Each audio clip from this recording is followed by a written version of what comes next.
సమస్య ఏంటండి? మా పాప స్కూల్కి వెళ్తూ ఉంటుంది సార్. ఎవ్రీడే వచ్చేస్తుంటుంది, కానీ నిన్న ఈవినింగ్ రాలేదు, పాప రాలేదు. నేను ఈవినింగ్ నుంచి కూడా మొత్తం మా బంధువులు ఇంట్లోనే, స్నేహితుల ఇంట్లో, అన్ని ఇంట్లో కూడా వెతికాము, లేదు.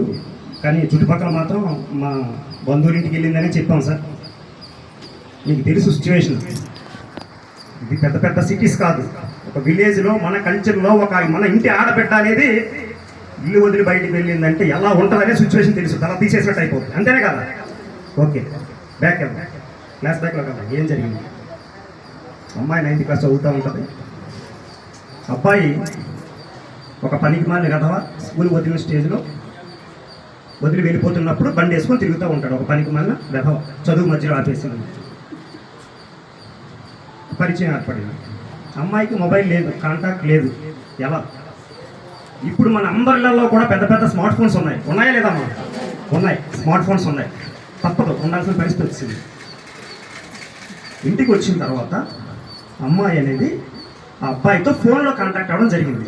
ఫోన్లో మాట్లాడడం, చాటింగ్ అన్నీ జరుగుతూ ఉంది. గత 2-3 months నుంచి అలా ఇష్యూ జరుగుతూ ఉంది.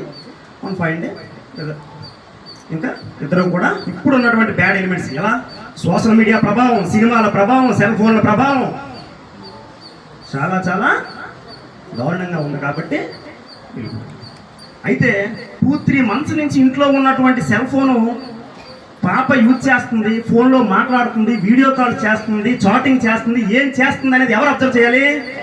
తల్లిదండ్రులు. అంతే. మనం ఎండనక, వాననక, రాత్రనక, పగలనక కష్టపడతా ఉన్నాం. ఎవరి కోసం? పిల్లల కోసం, వారి భవిష్యత్తు కోసం. డబ్బులు ఇచ్చేస్తే సరిపోదు, స్కూల్ బ్యాగ్ ఇచ్చేస్తే సరిపోదు, పుస్తకాలు ఇచ్చేస్తే సరిపోదు, మంచి లగ్జరీ లైఫ్ ఇచ్చేస్తే సరిపోదు. వాళ్ళ యొక్క ప్రవర్తన మీద కూడా దృష్టి పెట్టాలి. సాయంత్రం 5 గంటలకు కాలేజీ నుంచి రావాల్సిన అబ్బాయి రావట్లేదు, 7 అవుతుంది, 8 అవుతుంది. ఏం చేస్తున్నాడు? ఎవరితో తిరుగుతున్నాడు?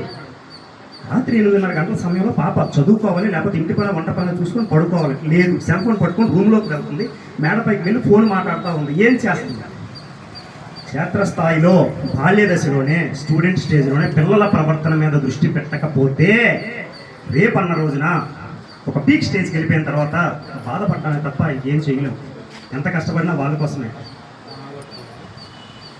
ఒక్క క్వశ్చన్ అండి, ఇక్కడ ఉన్న వాళ్ళు నిజంగా అందరూ ఉన్నాం కదా, మన పిల్లలు ఉన్నారు, మా పిల్లలు, అందరికీ పిల్లలు ఉంటారు. మన పిల్లలు ఒక గవర్నమెంట్ స్కూల్లోనో, ప్రైవేట్ స్కూల్లోనో, కాలేజీలోనో ఎక్కడొక్కడ చదువుతూనే ఉంటారు. మన పాప బాబు ఆత్మసాక్షిగా, మనస్సాక్షిగా, దైవసాక్షిగా చెప్పండి, ఇక్కడ ఉన్న వాళ్ళందరిలో కూడా ఎంతమంది మన పిల్లలు చదువుతున్నటువంటి స్కూల్కో లేదా కాలేజీకో వెళ్ళి మంత్లీ వన్స్ కానీ 2 months ఒకసారి కానీ వెళ్ళి, సార్ మా బాబు లేదా పాప ఎలా చదువుతున్నాడు, వాడి యొక్క